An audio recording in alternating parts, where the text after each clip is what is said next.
and welcome back to my channel. This is Arlene. So today is Weight Watchers Wednesday, and I am going to be making a delicious low point Swedish meatballs over a pasta. So stay tuned. We're going to dive right into the recipe. And if you're not subscribed, if you're new here, thank you for tuning in. Please hit that subscription button.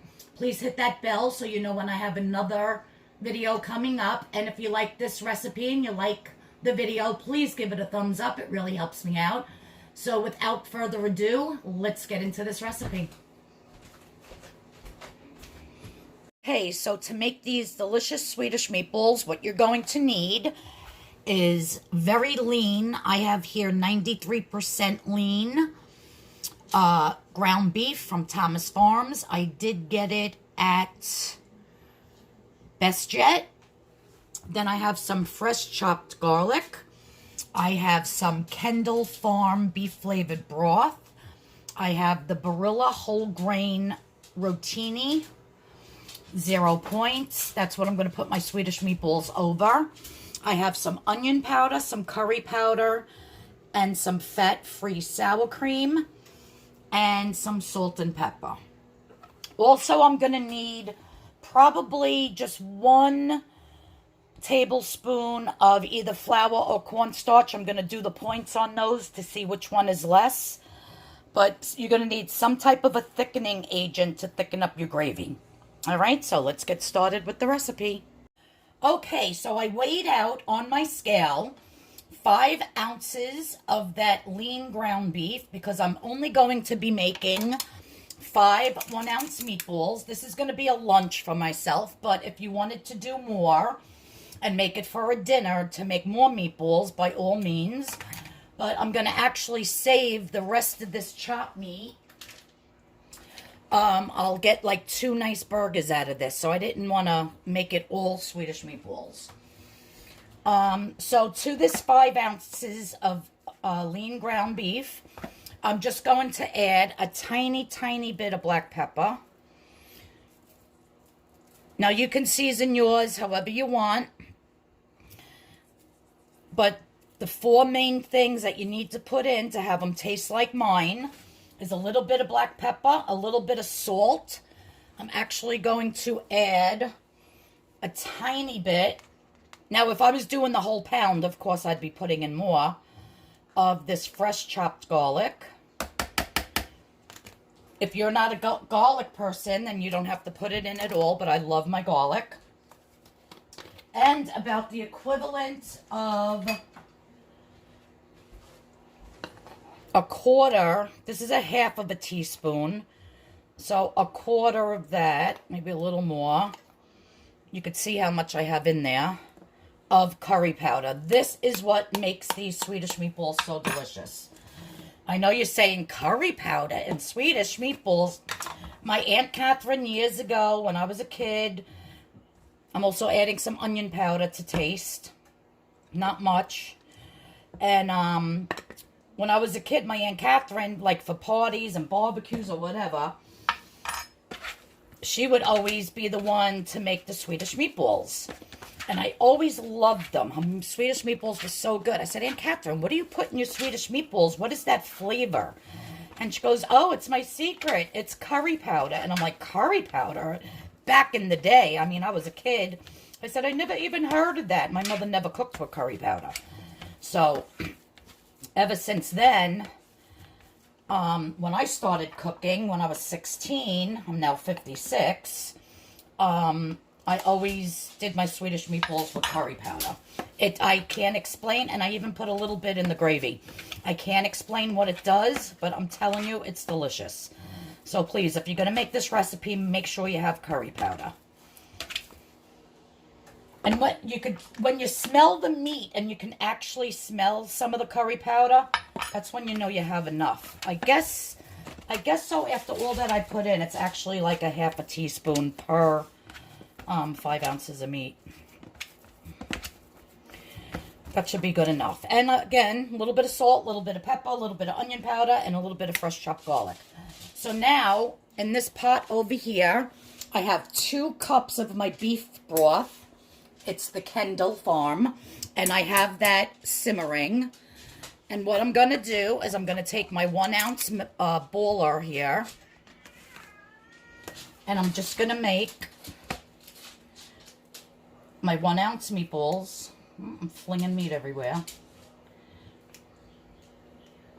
And I'm just going to drop them into the broth, and they're going to cook right in there. So don't worry about it. And I should get 5 out of this. It's 3. Yeah.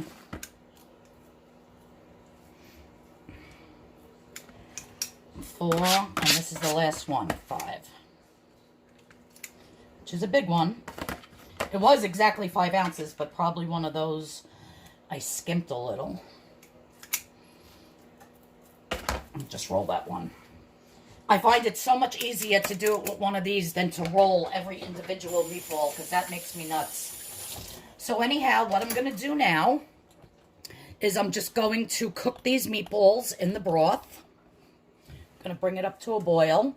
I have my pasta already cooked here, my 2 ounces of the whole grain rotini, which is 0 points. And this pasta, the Barilla brand, now it's whole grain, not whole wheat. So don't get whole wheat, because that one is points. This is 0 points. This is the closest to regular pasta that I have seen out there on the market. I'm not even kidding. All right, so my meatballs are going. And now what I'm going to do is I'm just going to take a tiny bit of garlic and put it in my gravy. Just a tiny. I'm sorry, my camera cut off. It said that I had no more minutes allowed to video, so I had to cut some video out. I had to delete some stuff on my camera. So anyhow, so now that you can see it's boiling, the beef is cooking nicely. Now, I just added a little bit of garlic to that. And I'll add just a smidge of onion powder, because this beef broth, like I was saying, is actually pretty flavorful. It's not the best beef broth out there on the market, but it is the one with 0 points. I'm just going to add a pinch of black pepper. And yes, I'm going to add the curry powder. So I'm going to put a little to begin with. And then I'll stir it and taste it. Because you got to remember, as the meatballs cook, some of that flavor is going to come out of the meatballs as well. So there might be some curry flavor in there already.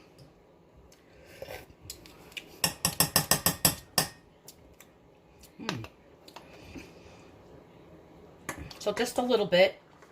You know, put a little bit in, a pinch, and then see how it tastes. If you like more, put more in.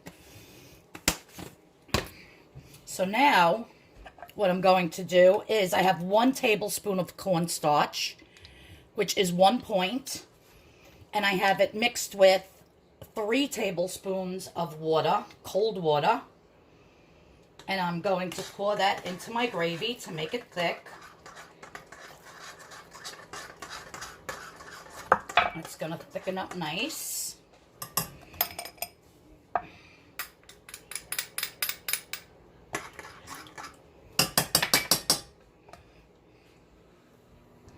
Bring you closer.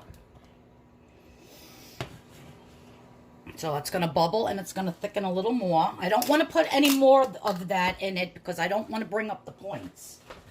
So 1 tablespoon and that's it. And then I'm also going to be adding 1 tablespoon of the fat-free sour cream. Because all Swedish meatballs have sour cream in them. And as you can see, 1 tablespoon. Turn that off. I'm just going to mix that in. You'll see it start to get a little lighter in color. And basically that is how simple this recipe is. And it is so good. I love it. I eat it for lunch quite often. And this is the first time I'm using the beef. I usually use the ground chicken, which makes it even less. I'm going to add just another little smidge of that. Usually I use the chicken, the ground chicken that I do, which is 0 points because I grind my own chicken. So yeah. So let me just give this a taste and see how it tastes. And this is going to be my lunch, and I'm going to have some fruit salad on the side with it. I don't think I'm going to make a vegetable. I'm saving my vegetables for dinner. Oh my God, it's so good. Yeah, so that's how fast and easy. Delicious homemade Swedish meatballs, very low in points. I'll put the points on everything and show you how it looks plated up. All right, so everybody, thank you for tuning in, and the recipe will be in the link below. And if you like this recipe, give it a thumbs up. I'll show you the pictures at the end. Thanks, everybody. Have a blessed day. Everybody stay safe and healthy out there, and I'm going to get ready to eat. I'm going to even have leftover gravy that I can use on something else. So there you go, folks. You could top it with some fresh chopped parsley if you'd like. But there you go. There's my Swedish meatballs. Can't wait to eat. Everybody have a blessed day. Bye-bye now.